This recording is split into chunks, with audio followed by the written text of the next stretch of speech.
Jewish Channel's Week in Review. For the first time in 28 years, many Jews gather for a traditional sun blessing, the biggest chametz bonfires you'll ever see, Kate Moss's kosher cookbook, and more news from around the Jewish world. Hello, and welcome to the Jewish Channel's Week in Review. I'm Stephen I. Weiss.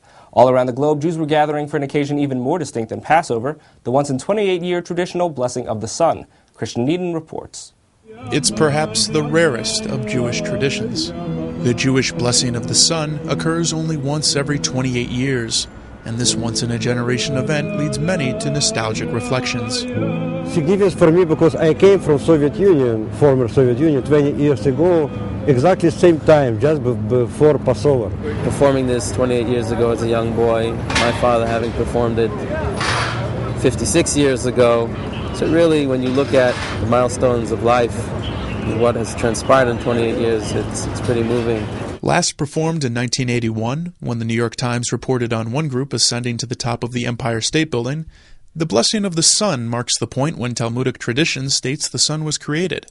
While the blessing was usually an esoteric event, the first version of the blessing since the internet became a popular phenomenon has seen an increase in attention to the holiday by Jewish groups of many stripes, including by some to increase environmental awareness. In Williamsburg, Brooklyn, the Hasidic community came together in a crowd of thousands to celebrate and pray. A board of rabbis oversaw the ceremony from a podium, which children strained to see. Adding excitement to the event, the sun, momentarily hidden in clouds, shone through just in time as everyone waited in anticipation. Joyful singing and dancing proceeded. In Manhattan, Director of Chabad Lubavitch of Midtown, Rabbi Joshua Metzger, reminded people to look at the sun only once, in order to remember that they were not praying to the sun, but to its creator. The sun is also a metaphor for God.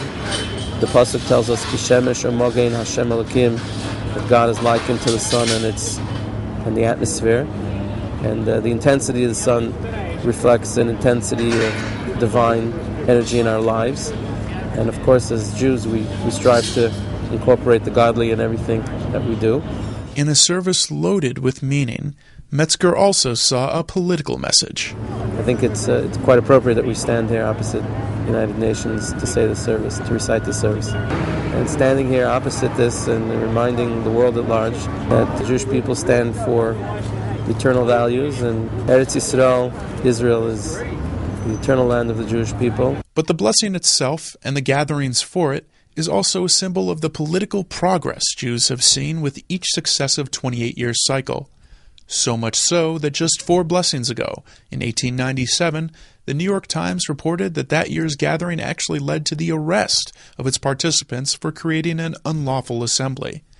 Thus far, no arrests were reported for the 2009 version. Thank you, Christian. Another pre-Passover ritual, though one far more frequent, is the annual burning of chametz. Margie Rauhat reports on some of the biggest bonfires around.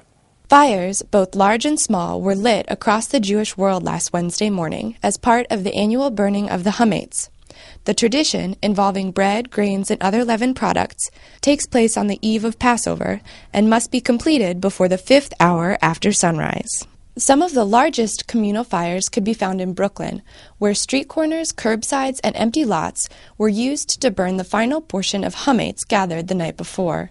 The burning signifies a spiritual cleansing and includes a prayer that is recited by the families to release them from ownership of any crumbs that are left behind.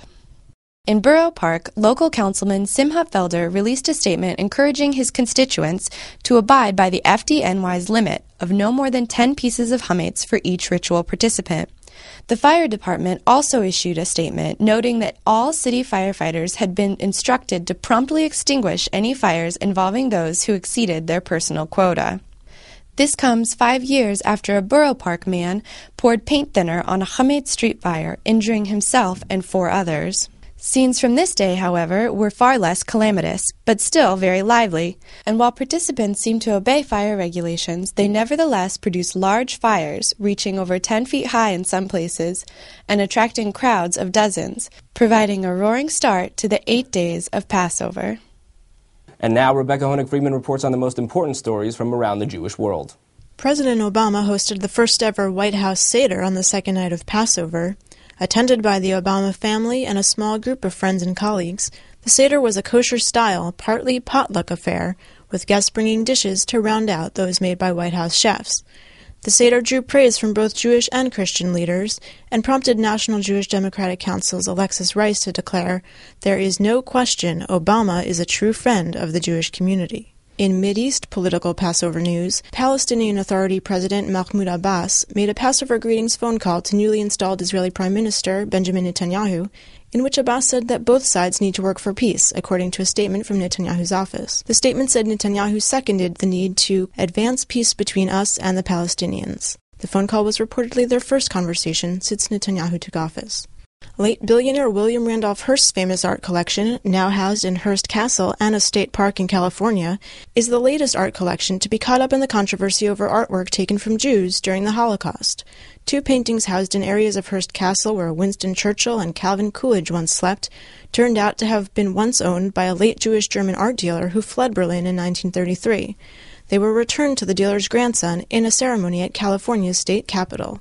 And in lighter news, famously waifish supermodel Kate Moss has denied rumors that she is writing a kosher cookbook. The rumor mill was abuzz with reports that Moss was busy testing out Jewish recipes on her boyfriend, rocker Jamie Hintz, but a spokesperson for Moss told People.com, quote, "There is no cookbook." Finally, here's another hilarious Passover clip from the TJC series Holy Days, now airing on the Jewish channel. Why is this night different? Because we have to do this.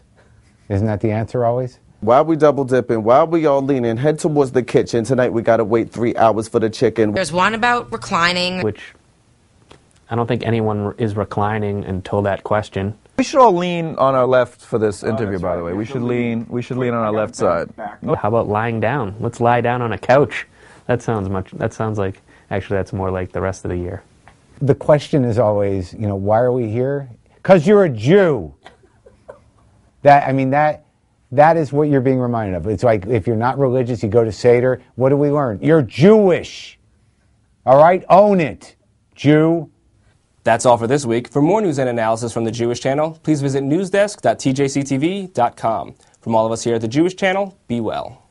The Jewish Channel is available on cable. IO Optimum Cable Channel 291, Time Warner Cable Channel 528, Verizon Fios Channel 900, and now Cox Cable Channel 1. For more information, visit tjctv.com.